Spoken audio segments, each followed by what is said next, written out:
Meus amados irmãos, abra a palavra do Senhor. O tempo não para. Estamos atentos a Ele.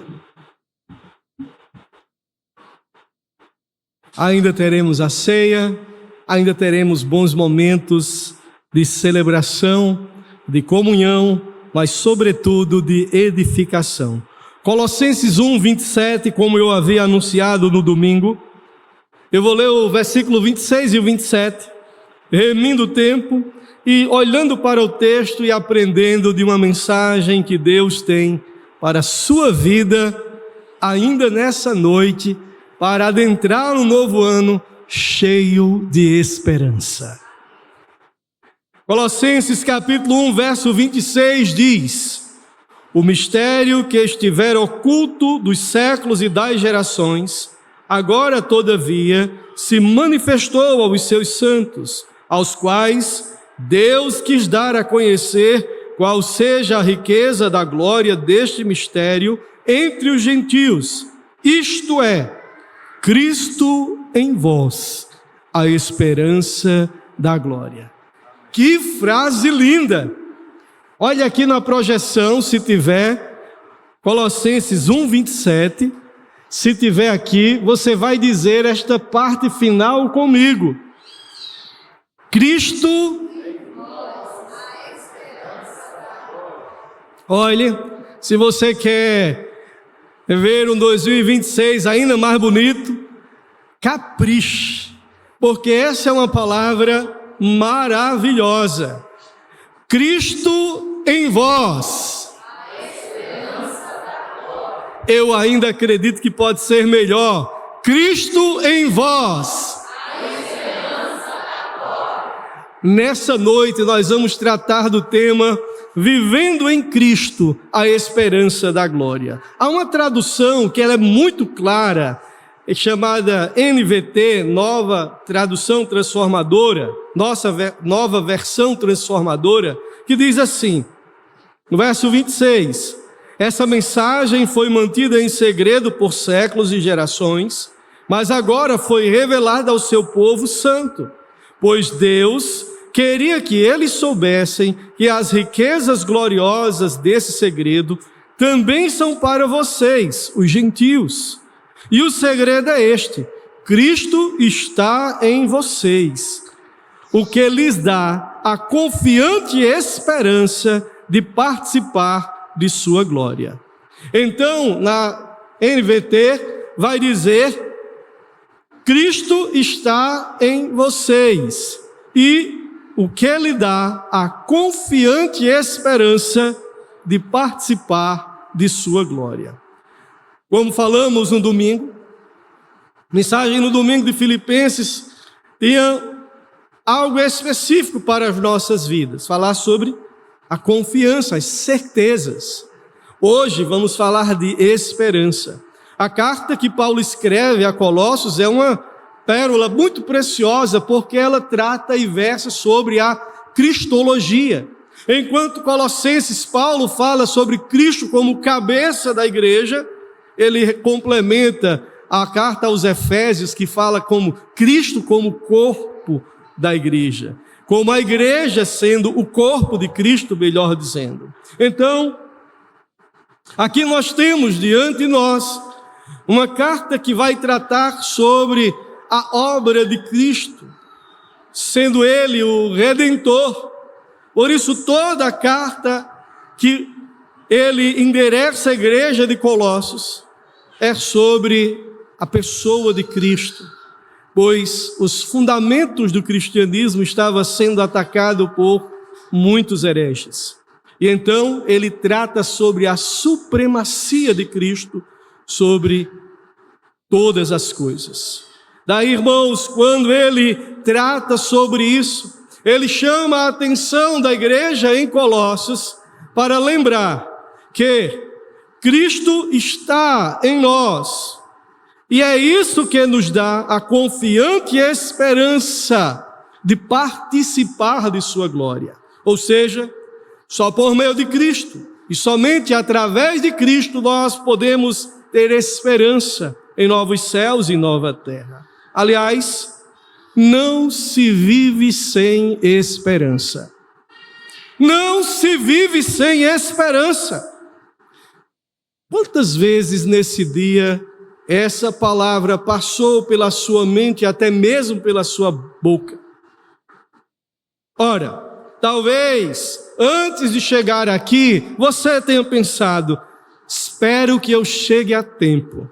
Ora, o culto vai começar às 22 horas. Será possível que eu vou chegar atrasado? 10 horas da noite? Talvez então você usou a palavra: espero que eu chegue a tempo. Espero que não chova, porque quem deu chapinha já sabe, terrível. Espero que essa doença não seja câncer. Espero que ele entenda. Espero que ele fique bem. E se você fez alguma coisa de errado, você vai lembrar assim: espero que essa pessoa não fique brava comigo.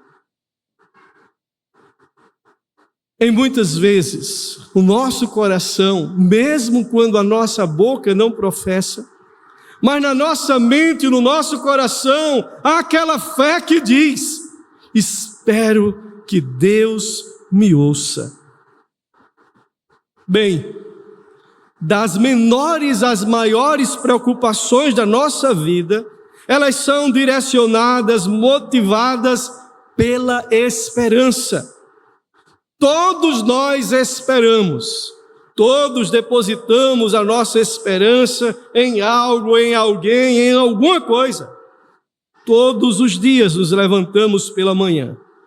Quem vê as mensagens do presbítero Silvio, por um tipo de esperança, todos nós, quando levantamos motivados, será que dessa vez vamos bater a meta? Né? Quem gerencia a empresa tem que ficar ligado. E aí todo mundo na pressão: vamos bater a meta, vamos dobrar a meta, e lá vai. Então veja, nutrimos a esperança de um ano novo melhor. Ter esperança é natural, é constante, é comum. Tanto que perdemos de vista o quanto a esperança nos molda, o quanto ela fala sobre o que fazemos e como sentimos todas as coisas, mesmo sabendo que é tão comum. Para muitos de nós, é necessário parar um pouco e desvendar. Mas, de fato, o que é esperança? Antes de tudo, eu preciso entender que tipo de esperança o apóstolo Paulo está endereçando à igreja de Colossos. Antes de tudo, eu preciso olhar e perceber que esperança eu tenho. Cristo em vós, a esperança. Paul Tripp, ele diz que a esperança sempre envolve 3 elementos. Ele diz: toda esperança envolve 3 elementos: o desejo, o objeto e a expectativa. A esperança nasce de um desejo. Pode ser o desejo de ser amado, ser cuidado, ser protegido, compreendido, suprido, aceito. Mas sempre nasce de um desejo. Desejo de ser perdoado. A lista é longa, mas a esperança, ela sempre nasce de um desejo. Além disso, ela sempre tem um objeto. Colocamos a nossa esperança em algo, em alguém, ou em alguma coisa que possa realizar ou satisfazer esse desejo. O Tripp estava certo. Por fim, depois de ter um desejo, de colocar o desejo em algo, em alguma coisa, temos um objeto, geramos uma expectativa. Resumindo, você tem um desejo, coloca a esperança de ter esse desejo realizado em alguém ou alguma coisa, e esperamos que ele seja atendido, porque esperar e ter esperança é parte essencial de todos nós. E eu sei que essa noite não é diferente. Eu sei que todo esse clima que se cria em torno da virada de um ano, sabemos que não há coisa mágica, mas também não podemos ignorar das expectativas que fluem, que brotam sinceramente em nossos corações. Esperar é parte essencial do ser humano. Ora, como Deus define a esperança? A linguagem bíblica, ela mostra que o drama da esperança, ela ecoa por toda a Escritura Sagrada. Como assim? Lá no Éden, quando tudo era perfeito. Quando Deus criou todas as coisas, a palavra do Senhor é enfática e incisiva em dizer: viu Deus que tudo quanto fez era bom. Maravilhoso, perfeito. Mas a Bíblia também mostra que o pecado entrou, bagunçou com tudo, trouxe grande destruição, e ali nasce uma mensagem de esperança.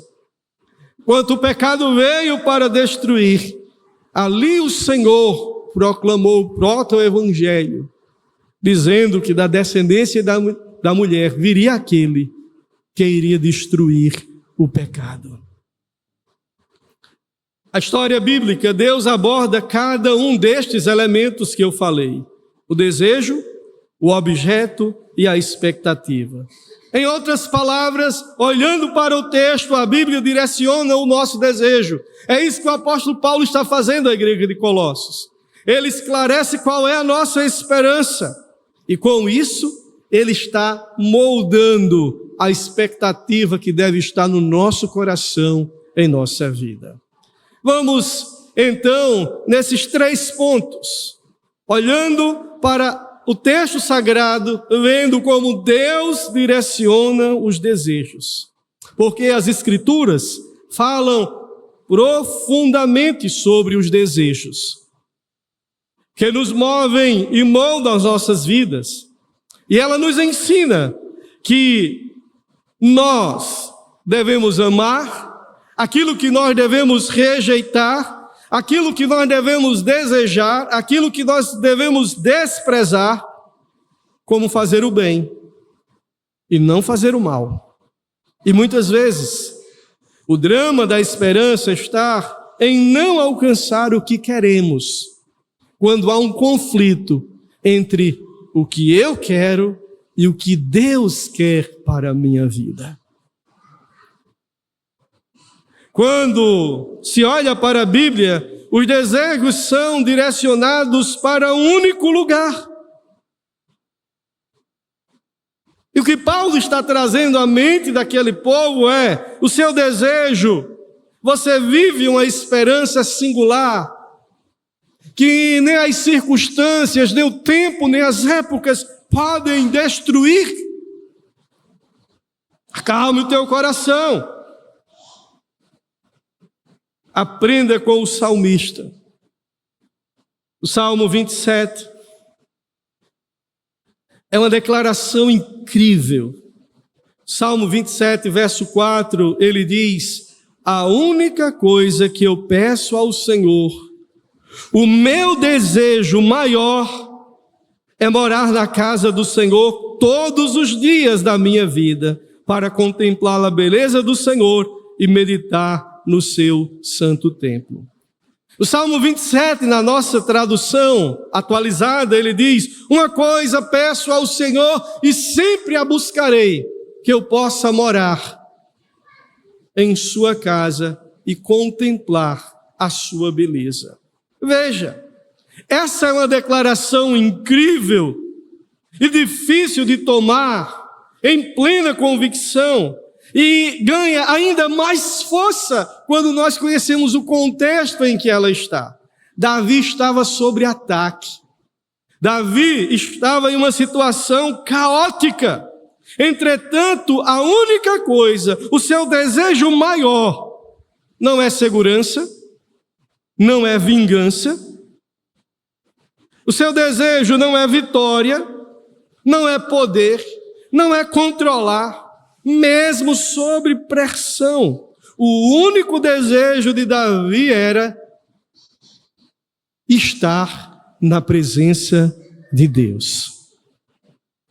Veja, de acordo com as circunstâncias, os nossos desejos parecem que sofrem de TDAH. Você já viu? Pegue uma criança. Não faça isso. Gosta de doce. Toda criança gosta. Aí você chega na Cacau Show e diz assim, escolha o que você quer. Ele olha para cima, para o lado, para o outro, e ele sabe que ele não pode pegar tudo de uma vez só. Mas ele quer se deliciar. Aqueles que não têm direção na vida, parecem então essa criança. Deseja muitas coisas, e muitas vezes tem todas elas, e depois de provar tudo isso, ver, meu coração ainda permanece seco e vazio. Sabe por quê? Porque há algo que pode trazer satisfação à alma. Davi estava sob ataque. Salmo 27, verso 4. Ele poderia dizer, Senhor, preserva-me a vida. Ele disse, Senhor, não. A única coisa que eu peço, o meu maior desejo, é estar em Tua presença. É viver em Tua presença. Esse desejo foi feito para ser o desejo central de nossas vidas. Nós fomos feitos à imagem e semelhança de Deus. E o desejo maior da igreja em Colossos era lembrar e saber Cristo em nós, a esperança da glória. Vivendo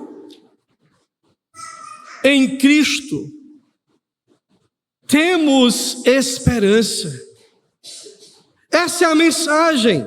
É verdade que em cada situação e relacionamento do dia a dia há uma guerra de prioridades.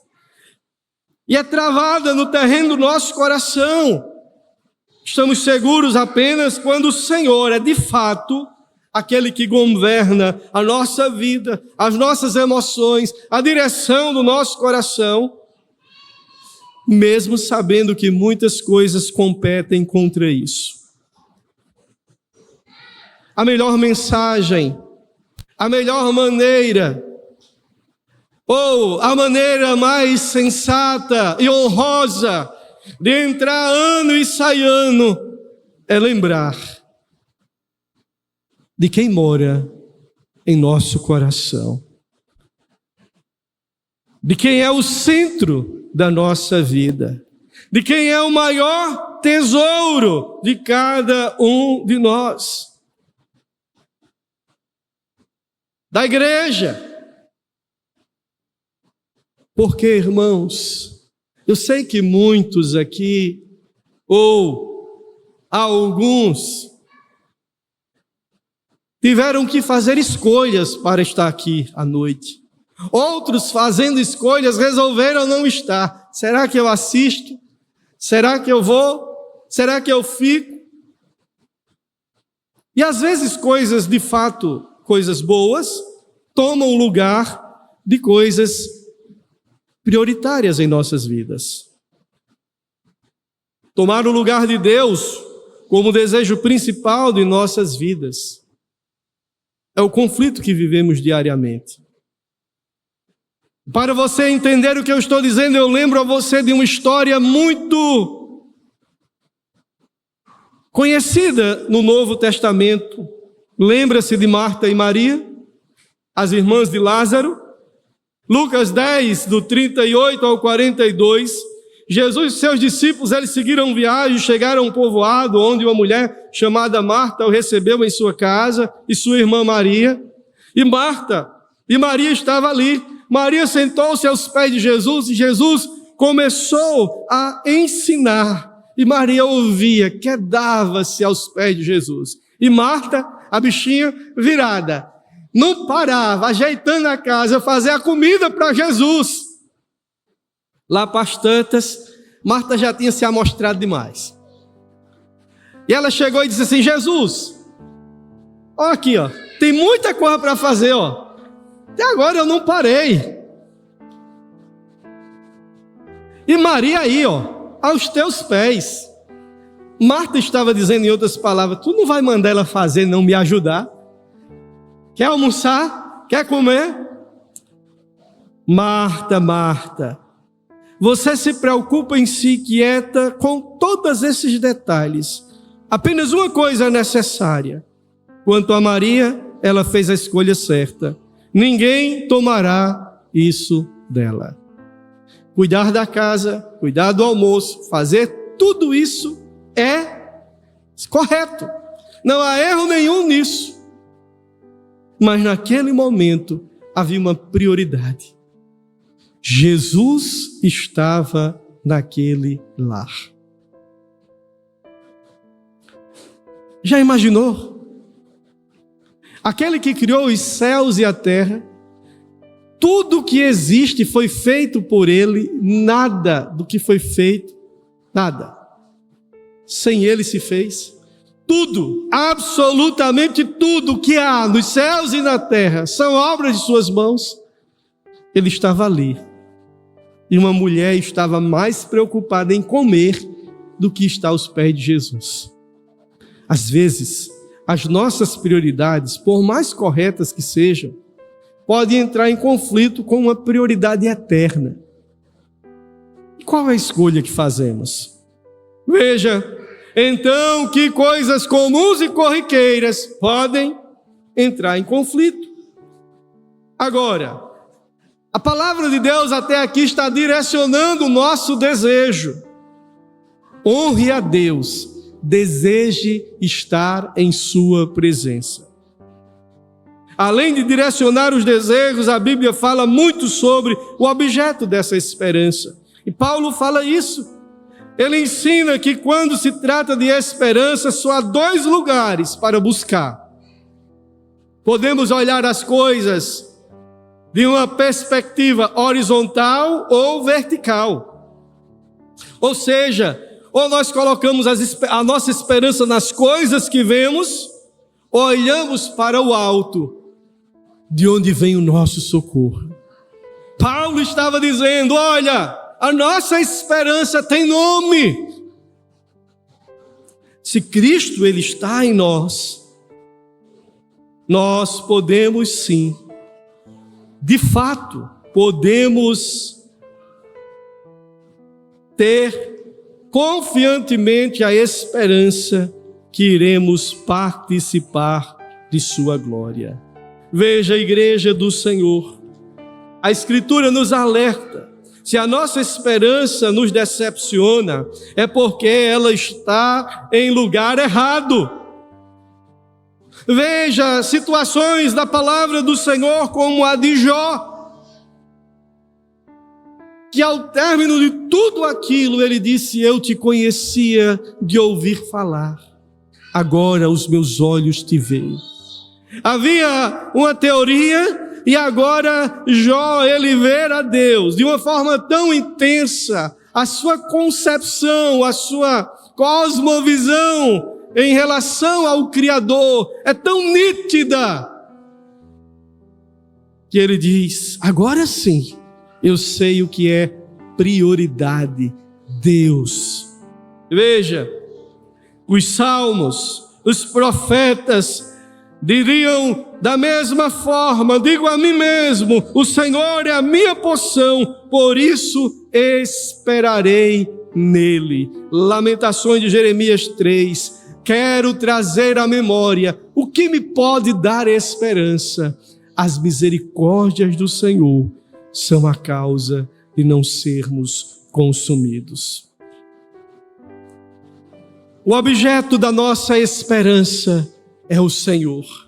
A Bíblia diz que o nosso desejo é em Deus, maior tesouro da nossa vida. A nossa esperança se fundamenta na obra de Cristo Jesus em cada um de nós. Por isso, Romanos 5, versos do 1 ao 5, ele vai dizer: nós somos declarados justos, temos paz com Deus por causa daquilo que Jesus Cristo, nosso Senhor, fez por nós.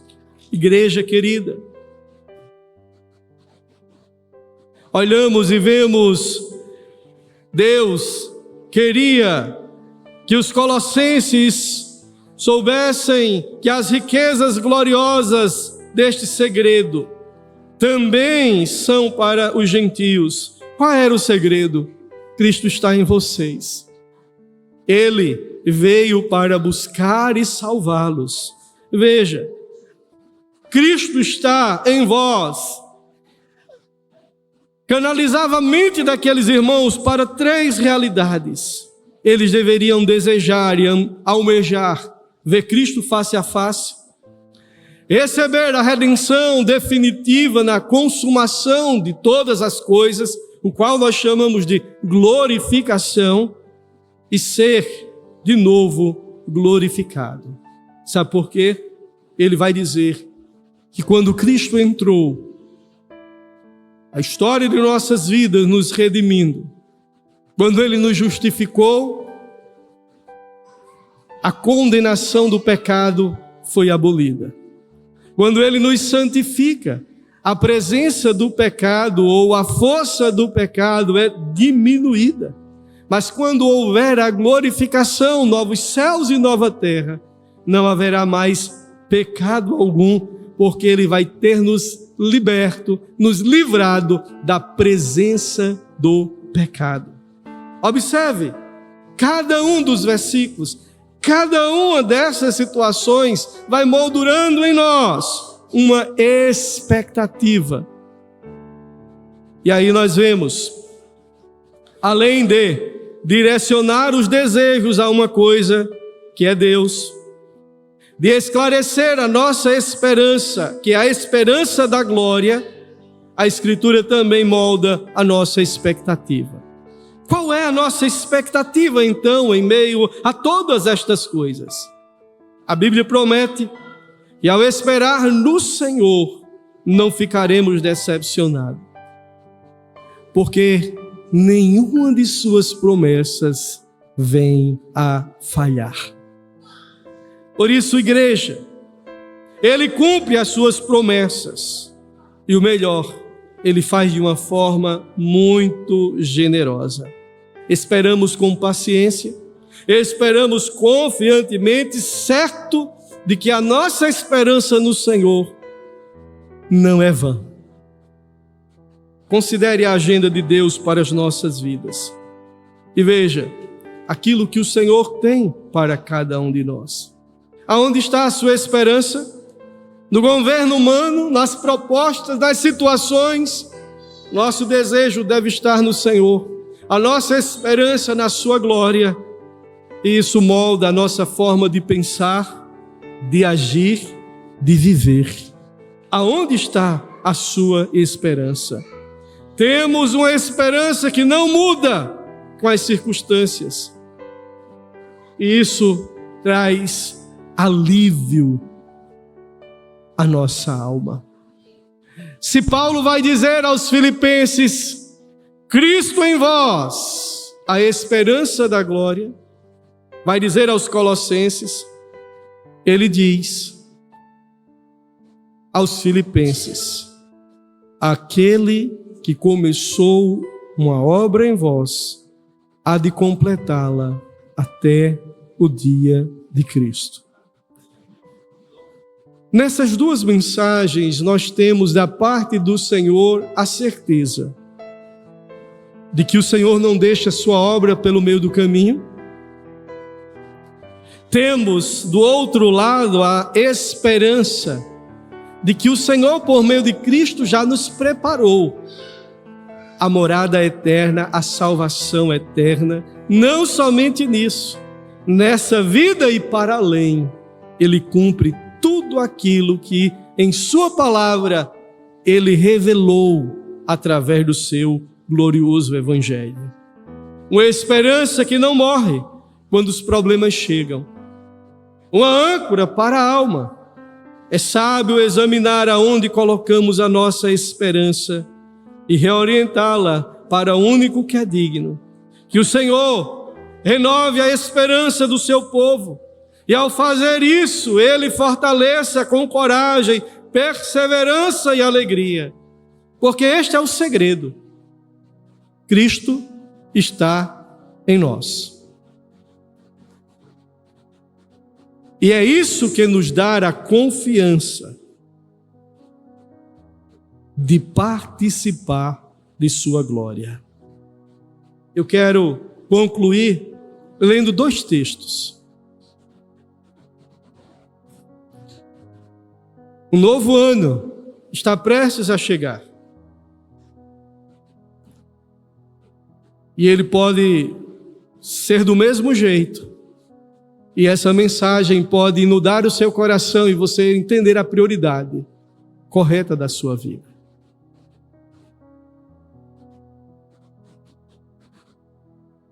E você tem a atitude de Maria e não de Marta. Calme o seu coração aí. Ouça o Senhor.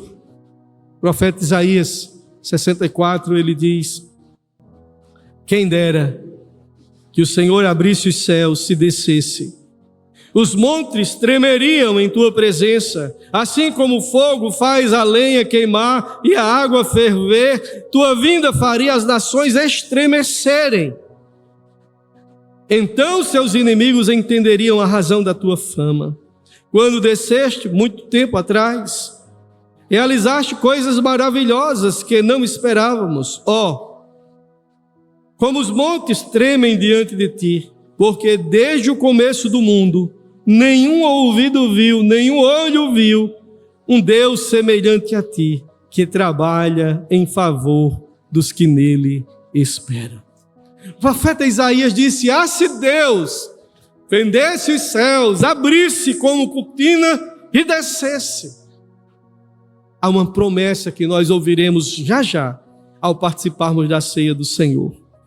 Ele diz: eu vou preparar lugar, mas eu voltarei, para que onde eu esteja, estejais vós também. Ele diz na ceia do Senhor que iremos celebrar até o dia em que o Senhor virá. Você espera este dia? Você ouviu, entendeu? O Senhor é o Deus eterno, o Criador da terra. Isaías 40, 28 a 30 diz: Ele nunca perde a força, nem se cansa, ninguém pode medir a profundidade de sua sabedoria. Ele dá força aos cansados, vigor aos fracos, até os jovens perdem as forças e se cansam. Os rapazes tropeçam de tão exaustos, mas os que confiam no Senhor renovam suas forças, voam alto como as águias, correm e não se cansam, caminham e não desfalecem. Os que esperam no Senhor alcançam todas estas bênçãos. E aí eu digo para você, a nossa esperança, assim como Paul Tripp havia dito, envolve 3 elementos: desejo, objeto e expectativa. Já sabemos que o nosso coração deve estar no Senhor, porque Ele pode cumprir em Cristo e já o fez na sua obra de redenção. Mas Ele aponta para uma expectativa: Maranata, ora vem, Senhor Jesus. A pergunta é: você está preparado para este grande e glorioso dia? E se Cristo viesse agora, você, nesse culto, neste lugar, nesta igreja, estaria pronto para receber o Rei dos Reis, o Senhor dos Senhores, que virá de uma vez e para sempre buscar a sua igreja? A igreja do Senhor jamais perde de vista. Enquanto estamos aqui, os nossos pés estão no chão, mas a nossa mente, como Paulo vai dizer à igreja de Colossos, deve estar nas alturas, deve estar nas promessas daquele que tudo pode fazer por nossas vidas. Que Deus, pois, em Cristo vos abençoe e que assim possamos entender que devemos viver em Cristo, pois Ele é a esperança da glória. Vamos lembrar da frase, Colossenses 1:27, Cristo em vós, a esperança. Você vai concluir abençoando a pessoa que está do seu lado, e você vai dizer esse versículo para ele, abençoando a vida dele, dizendo, Cristo em vós, a esperança da glória. Amém.